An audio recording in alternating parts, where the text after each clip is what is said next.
Welcome to the 73Avenue Realtors podcast. Today we are going to dive into the world of real estate and smart investments. My name is Arshad and with me we have Dylan and Javeen. Hi guys, and today we are going to tackle an interesting topic. Something most people don't talk about is when you're young or if you're broke, how do you invest in real estate? Yeah, hey guys, so this is Dylan, and today we'll be kind of showing you the tips and the strategies for you to get into real estate. All right, guys, so let's kickstart the most important thing when it comes to real estate investment.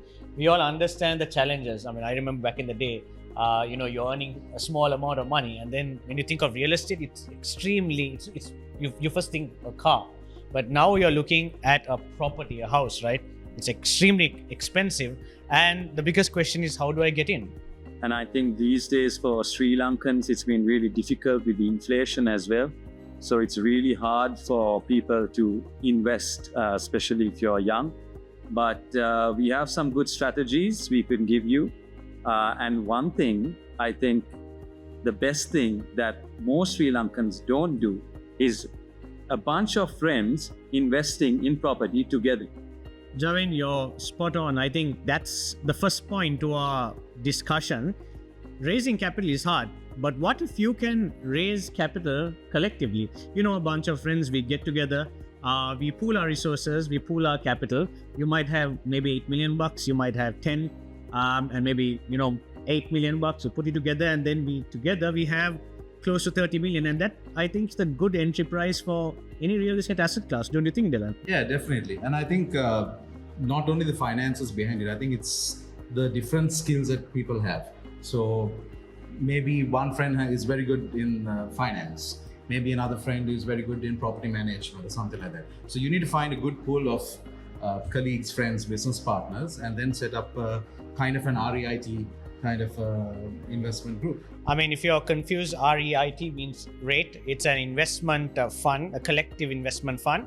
But I think the significant thing, like Dylan, you clearly mentioned, I think it's finding the right people, but also having maybe a formal contract that binds everybody, their obligations, their duties. I think that is going to be extremely key when you do a co-investment based strategy. Javin, what do you think? Yeah, and one thing to consider in this model is the legal part of it. Because sometimes, although you're friends down the line, people might change, ideas might change, So that's why it's good to get some kind of legal bond in this.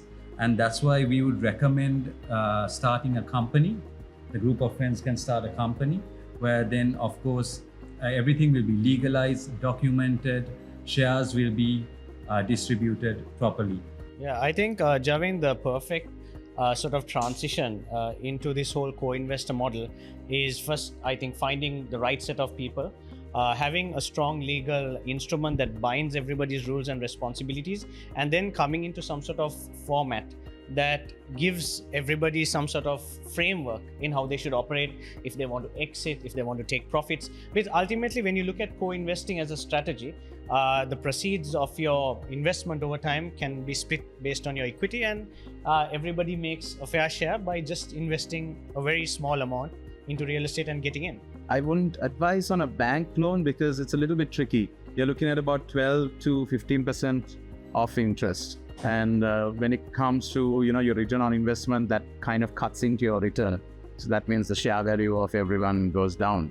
But there are other ways to find out. You can even ask a family member, a friend, just to help you out, and then you can return the cash once you start making money. So I think you shouldn't shy away from that. But as we all agree, you need to collect the proper people and write it down properly, legally, and get those things sorted out first. Then you're not worried at any point in that attempt.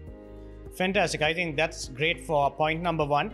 Let's look at another strategy. And I think here it's all about location and identifying opportunities in areas that are really going to sort of explode. I think, Dylan, you have a lot of experience with real estate in the suburbs. And I think we've seen over the last few years, certain suburbs, how they have dramatically exploded in terms of the valuation, in terms of the price per perch, in terms of the interest I mean, isn't that a great sort of entry point as well? Yeah, definitely. Suburbs would be one of the best places you can start investing, especially if you're starting this for the first time. It's good to test the waters in the suburbs because unlike downtown Colombo or Colombo 3, 7, the highly developed areas, which kind of has hit a kind of a peak. Doesn't mean it's not going to appreciate. It will appreciate, but the appreciation amount might be not as much as the suburbs. But if you test your waters and start this whole thing in the suburbs, there's more chance of you making a huge profit because appreciation in the suburbs it's crazy. I mean, you're looking at Rajagiriya to upwards to Malabe Athragiriya, then on the other 122 you're looking at Piliandala, and so on, even Morotua, that side, yeah. Yeah, of course. I mean, it's all about the development, right? So I think to elaborate more on your point, it's that in the city is already developed. There's nothing much more to develop. But when you go into the suburbs, there's things to be developed, basically. So every time new develop comes up, that city is going to get more expensive and then it moves further out and on and on. That's a good point, Javin, you mentioned, because the opportunity to develop the suburbs, I think, is great. I mean, if you take on a infrastructure point of view, like I think you clearly mentioned, even on a tourism point of view, because these places are still growing.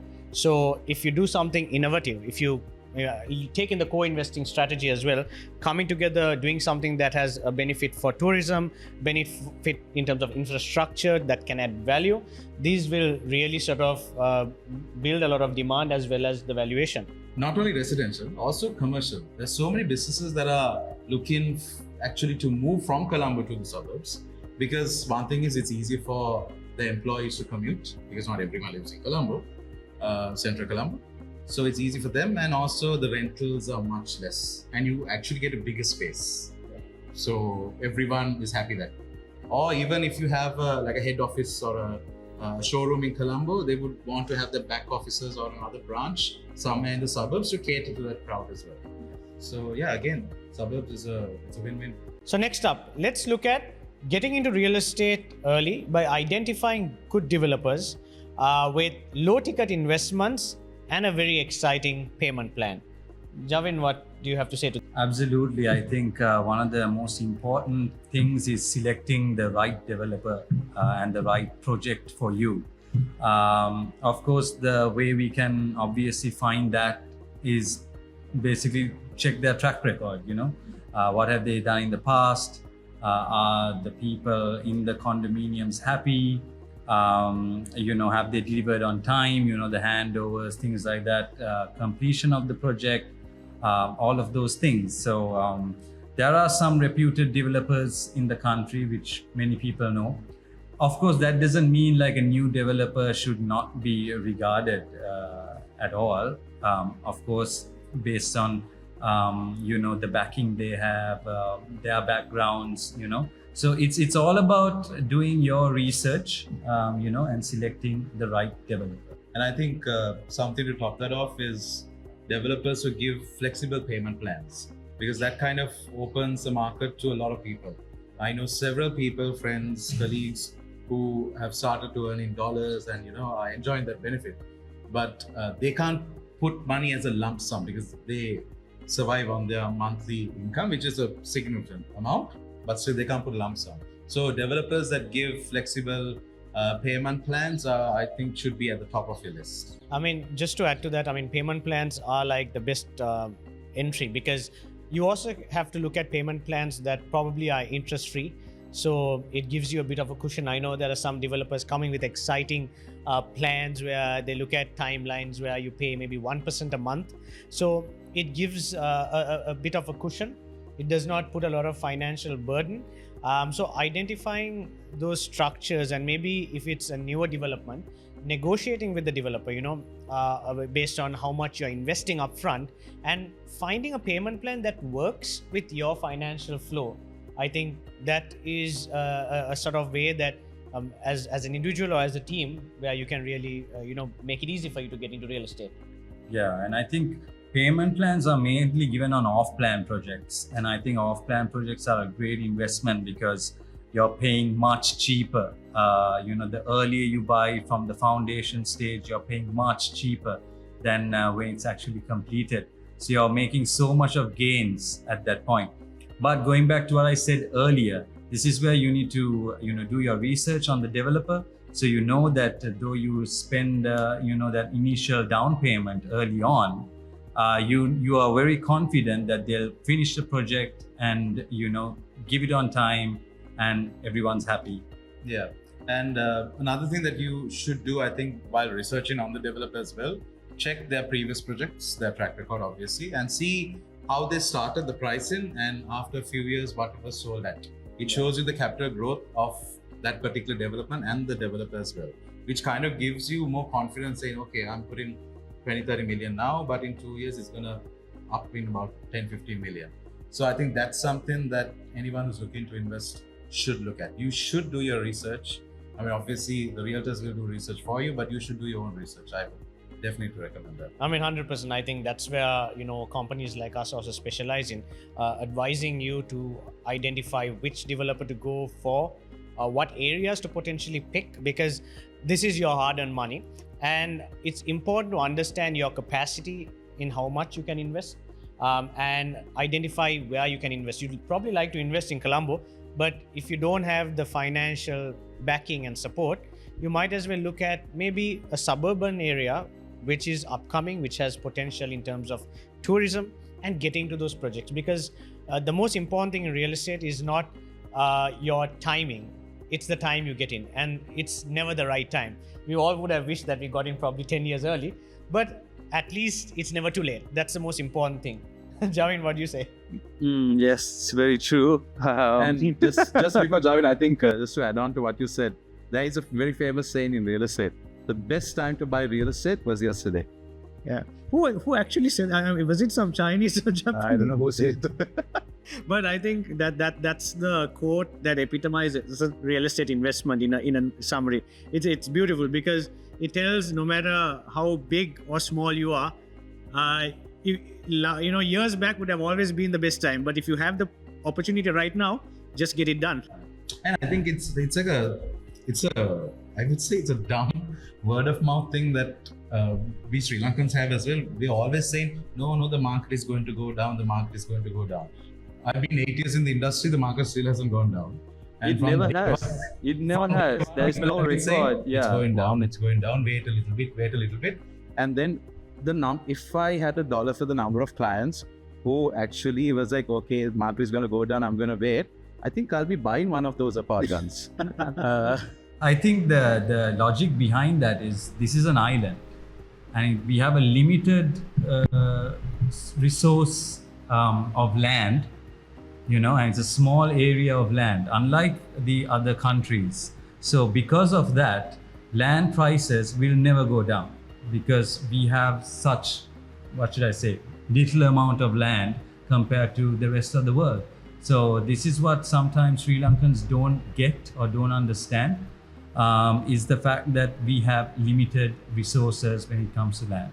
I think that scarcity in terms of good lands and identifying good developers that can give you access to those good lands, but finding the potential is, I think, where the sweet spot is. So the next smart investment strategy is looking at distressed properties. Now here you have to do a bit of research, but look at the market and identify properties that probably have some issues, neglected, and this is a great way to also get into real estate.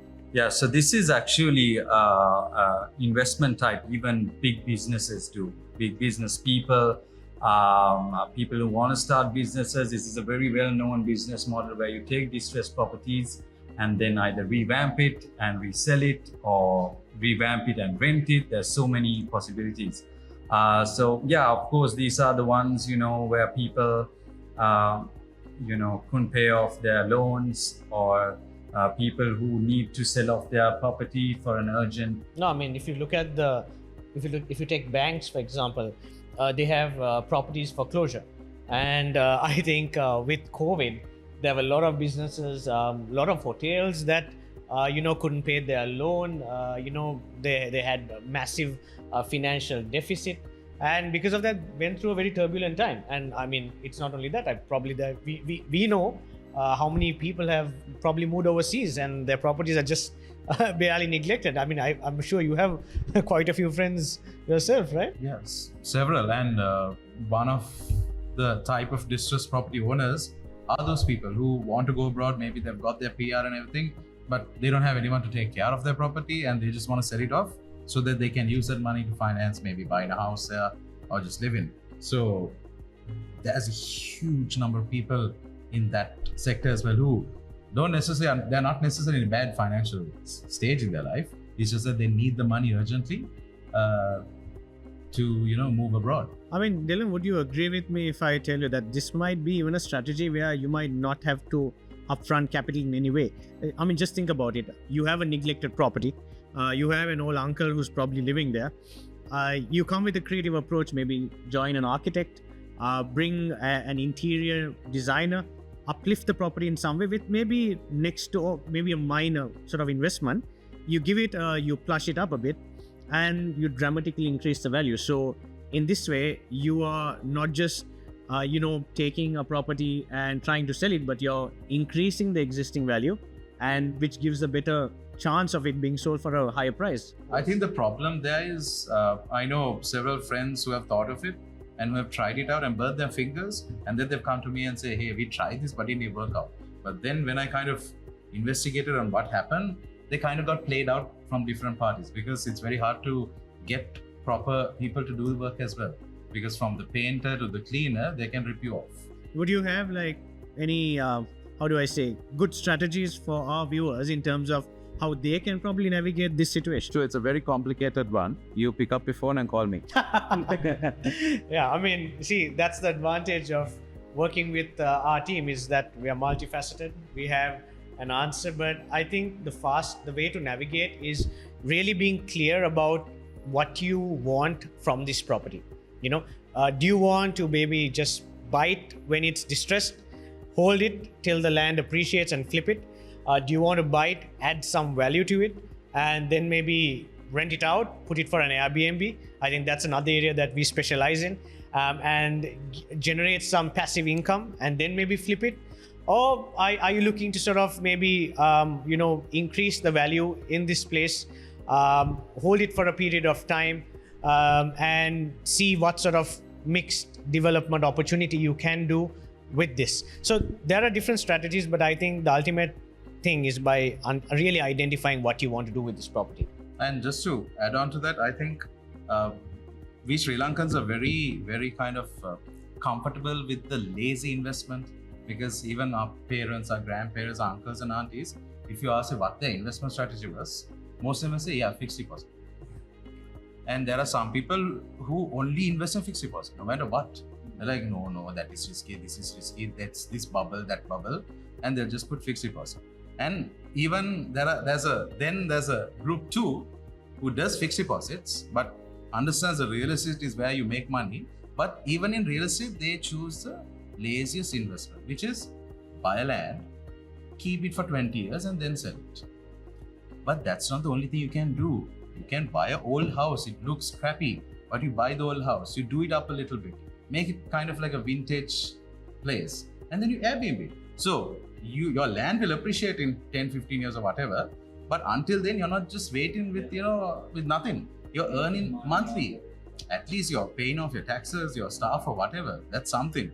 So, I mean, let's not be lazy investors. No, I think that's something as a nation where if you look at the Western world, the more dynamic real estate markets, it's all about identifying distressed properties, creating some sort of value and flipping it in very short cycles. But to add to Dylan's point, yes, we might have a challenge in terms of identifying the right sort of stakeholders to give that value addition. But if we can get past that, I think Sri Lanka is a ripe market, because touching on all the points that we addressed, like people leaving the country, a significant seniors, a grey market that's growing, where there's a lot of opportunity in terms of properties with senior citizens. So I think that there is massive opportunity, and also the banks having a lot of properties foreclosure. If you can find a way to access this information, or work with a team that has access to this information, it'll definitely give you a bridge into real estate at a very early stage. So let's get into the final point. I think the previous strategy is a beautiful segue into our final investment strategy. If you are young, if you are broke, how you can sort of get into real estate. And I think the next part is really looking at property opportunities that are neglected, but that have some sort of value where you can, form some sort of partnership, some sort of JV, and create some value addition. Javin, you have any thoughts on that part? Yeah, I mean, joint venture with a landowner would be one option. The fact that, sometimes people have multiple lands, or maybe some, massive land that they don't know what to do with it. They might not have the expertise or the knowledge or even the idea, because ideas are what's important.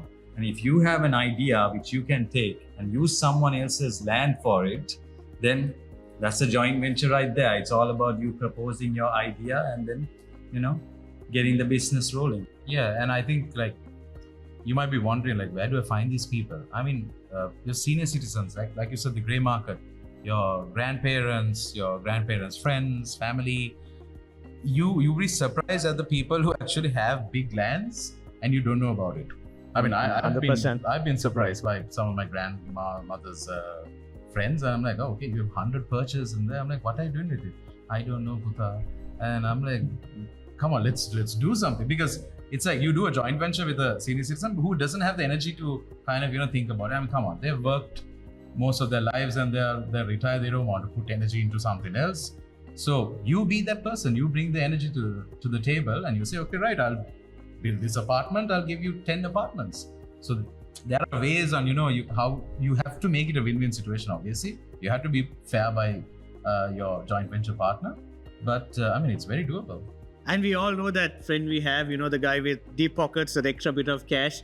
And like you said, there are a whole bunch of guys. I mean, if you take, there are individuals with a lot of inherited wealth, ancestral land, and they don't know what to do with it. And it takes just an individual or a team of people who's curious, who's driven, who's passionate, just to go to them and propose an idea that can have a lot of, value in terms of real estate potential.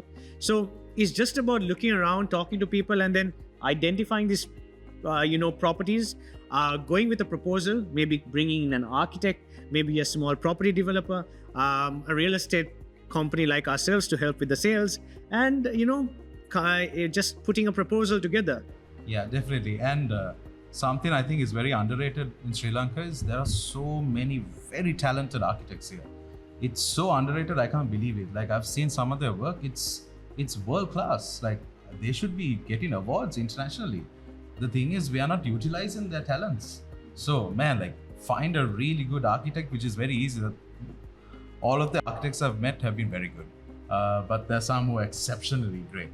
So find a good architect, partner with them, and they love these projects, because if you give them creative freedom and don't be a kind of micromanager saying no, you have to put doors here, windows here. Let the architect do their job. They know what they're doing more than you, and just trust them. Find a good guy and partner up with them. Man, the stuff you can do is And I think at this point, negotiate terms where it's a win-win, where every stakeholder involved, as the project sees maturity, as it sees profitability, they all sort of benefit from the progress and the growth.